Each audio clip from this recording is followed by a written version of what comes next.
Hi friends, welcome back to study classes. तो प्यारे दोस्तों, कुछ दिन पहले हमने वीडियो डाला था 150 डे स्ट्रेटेजी फॉर नेट जून 2024। अब कुछ एस्पिरेंट्स कहने लगे हम तो वर्किंग एस्पिरेंट है, हम तो पढ़ाई कर ही नहीं सकते हैं। तो आज मैं आपके साथ शेयर करने वाला हूं कि नेट 2024 के लिए कैसे आप स्टडी प्लान बना सकते हो, कैसे अपनी स्टडी मैनेज कर सकते हो बीइंग अ वर्किंग एस्पिरेंट, या फिर अगर आप हाउसवाइफ है तो कैसे आपका शेड्यूल, कैसे आप अपना टाइम टेबल मैनेज कर सकते हो, क्या चीजें आपको ध्यान में रखनी है। तो आइए फटाफट से let's quickly start this session.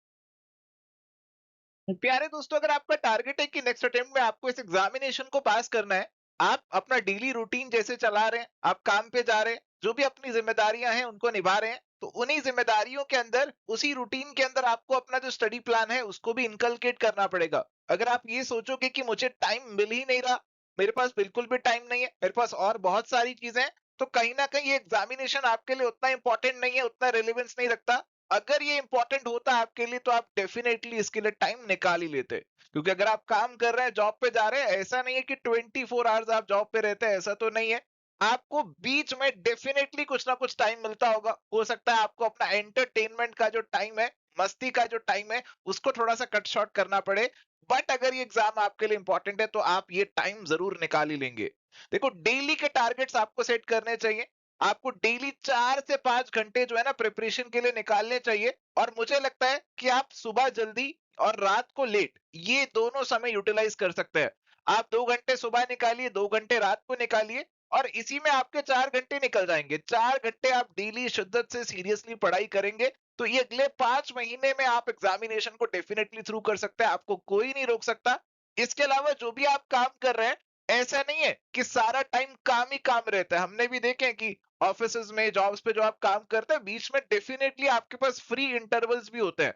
उस फ्री इंटरवल्स में आपको गपशप लड़ानी है, कुछ घूमने फिरने निकलना है, या फिर अपनी पढ़ाई करनी है, अपना काम करना है, ये आपके ऊपर डिपेंड करता है। उस फ्री टाइम को अगर आप यूटिलाइज करो, 15-15 मिनट के भी आपको 4 इंटरवल ऐसे फ्री मिल जाए, उसमें आप एमसीक्यूज, प्रीवियस ईयर क्वेश्चंस कुछ भी कर सकते हो, उसको भी यूटिलाइज अगर आप कर लो, तो प्यारे दोस्तों आपके डेली के 4 से 5 घंटे तो आसानी से निकल जाएंगे प्रिपरेशन के लिए। और अगर आप ऐसा निकाल लेंगे ना, तो मैं गारंटी देता हूं कि 5 महीने में आपकी अच्छी खासी प्रिपरेशन हो जाएगी। आपका मेजॉरिटी सिलेबस आप यहाँ पे कवर अप कर लेंगे। माय डियर फ्रेंड्स, अगर आप एक वर्किंग एस्पिरेंट है, तो देखो, आपके वीकेंड्स आपके घूमने फिरने के लिए भी फिलहाल नहीं होने चाहिए, क्योंकि अभी आपने अपना जो लाइफ का गोल है उसे अकम्प्लिश नहीं किया है। आपकी लाइफ का गोल अकम्प्लिश कर लोगे, फिर आप घूमने फिरने निकलना, वीकेंड्स पे मौज मस्ती करना। बट अभी आपको वीकेंड्स को यूटिलाइज करना है पढ़ाई के लिए। आप वीकेंड पे तो खुला टाइम मिल जाएगा आपको, 8 से 10 घंटे आराम से निकाल सकते हो। तो जो भी पूरे वीक आपने टूटी फूटी पढ़ाई करी है उसको कंसोलिडेट कर सकते हो, या फिर वीकेंड पे बैठ के आराम से प्रैक्टिस कर सकते हो। तो वीकेंड को यूटिलाइज करना बहुत जरूरी है। अगर आप ये सोचोगे कि वीक में भी नहीं पढ़ते हैं, वीकेंड पे भी नहीं पढ़ते हैं, अब तो थक गए, अब तो हमें रिलैक्स करना है, मौज मस्ती करनी है, तो फिर ऐसे ही रिलैक्स करो, मौज मस्ती करो, ये एग्जामिनेशन का ख्याल अपने मन से निकाल दो। अगर एग्जामिनेशन को थ्रू करना है, फिर टाइम तो निकालना पड़ेगा, डेली भी निकालना पड़ेगा, और वीकेंड्स पे तो और ज्यादा निकालना पड़ेगा। तभी कहीं ना कहीं आप कंपटीशन को फेस कर पाओगे। आपका जो कंपटीशन है इस एग्जामिनेशन में, ऐसा नहीं है कि बिल्कुल ही खत्म है, कोई कॉम्पिटिटर नहीं है, बिल्कुल ही आसान एग्जामिनेशन है, बच्चों के लेवल के क्वेश्चंस आते हैं, तो ऐसा तो बिल्कुल भी नहीं है। तो अगर आपको कंपटीशन के साथ खड़े रहना है तो आपको दबाकर मेहनत करनी पड़ेगी।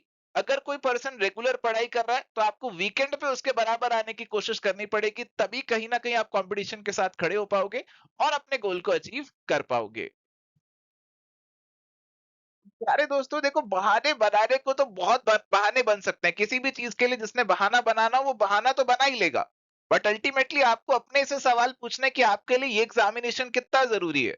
अगर आपके लिए एग्जामिनेशन जरूरी है तो आप इसे अपने रूटीन में लाइए, कॉन्टिन्यूस अपना जो प्रिपरेशन है उसे करिए। ऐसा नहीं होगा कि लास्ट में जाकर 15 दिन पहले पढ़ के पेपर दे देंगे, तो फिर एक सीरियसनेस वाली बात उसमें नहीं होगी। हो सकता है तुक्का लग जाए, पास हो जाओ, और हो सकता है पास ना भी हो। अगर इस एग्जामिनेशन को आप सीरियसली ले रहे हैं, सीरियसली कंसीडर कर रहे हैं इसे एज अ कैरियर ऑप्शन, तो फिर आपको प्रिपरेशन को कॉन्टिन्यूसली करना पड़ेगा। उस एग्जामिनेशन को थ्रू करके भी क्या फायदा जब आपने 3-4 साल इसी में निकाल दिए, 3-4 साल लग गए आपको एग्जामिनेशन थ्रू करते हुए, तो फिर वो पास करने का मजा नहीं रह जाता। ये ऐसा एग्जाम नहीं है जिसमें 3-4 साल लगाया जाए, ये कोई यूपीएससी पीसीएस के एग्जामिनेशन नहीं है। ये एग्जामिनेशन तो 1-2 अटेम्प्ट में निकल जाने चाहिए। इसके लिए आपको रेगुलर कंटिन्यूअस बेसिस पे प्रिपरेशन करनी पड़ेगी, डेली पढ़ाई करनी पड़ेगी। जैसे मैं आपको कह रहा था कि डेली पढ़ाई करोगे, रेगुलरली पढ़ाई करोगे, कंसिस्टेंसी से पढ़ाई करोगे, तो छोटी छोटी पढ़ाई करी हुई भी ना 5 महीनों में बहुत सारी पढ़ाई हो जाएगी। बूंद बूंद से समंदर बनता है, घड़ा भर जाता है। तो आप अगर बूंद बूंद की पढ़ाई भी डेली कर लोगे तो 5 महीनों में कितनी सारी पढ़ाई आपकी हो जाएगी। तो डेली अपना जो स्टडी प्लान है, डेली अपना टाइम टेबल, डेली शेड्यूल अपना फिक्स रखो कि मुझे पढ़ना है, मुझे बैठना है, और थोड़ी थोड़ी पढ़ाई डेली करी हुई एंड में आपके सिलेबस को कंप्लीट करवा देगी। एंड प्यारे दोस्तों, ये भी सच है कि केवल अगर आप पढ़ाई पढ़ाई करोगे और प्रैक्टिस नहीं करोगे तो उसका कोई फायदा नहीं है। तो डेली जो भी आप टाइम निकाल रहे हैं उसमें थोड़ा सा टाइम प्रैक्टिस के लिए जरूर रखना, प्रीवियस ईयर क्वेश्चंस के लिए, एमसीक्यूज के लिए जरूर रखना। और देखो, ऐसा नहीं है कि आप अकेले हैं जिसके सामने सारी चुनौतियां हैं। कई बार मैं एस्पिरेंट्स की बातें सुनता हूं तो वो अपनी मेरे को प्रॉब्लम्स गिनाने लगते हैं कि ये प्रॉब्लम है, वो प्रॉब्लम है, ये प्रॉब्लम है। तो आप अकेले नहीं है जिसकी जिंदगी में समस्याएं हैं, सबकी जिंदगी में समस्याएं हैं, सभी आप ही की तरह है। और यहाँ इस एग्जामिनेशन को जो फेस कर रहे हैं उसमें काफी सारे हाउसवाइफ्स होते हैं, काफी सारे लोग वर्किंग एस्पिरेंट्स होते हैं। तो सभी आप ही के जैसे हैं और वो सभी कहीं ना कहीं मेहनत कर रहे हैं, सभी कहीं ना कहीं टाइम निकाल रहे हैं और इस एग्जामिनेशन को थ्रू कर रहे हैं। तो आप भी कर सकते हो, अगर आप एफर्ट डालोगे, कंटिन्यूअसली कंसिस्टेंसी के साथ पढ़ाई करोगे तो you can also definitely do it. तो प्यारे दोस्तों, आई होप थोड़ा सा मोटिवेट मैंने आपको यहाँ पे किया होगा। आप कर सकते हो, अपने ऊपर भरोसा रखो और जैसा मैं बता रहा हूं वैसा करते रहो। तो प्यारे दोस्तों, आज के लिए सेशन में इतना ही। मिलेंगे नेक्स्ट सेशन में कुछ और बातों के साथ। Till then, good bye, take care, all the best.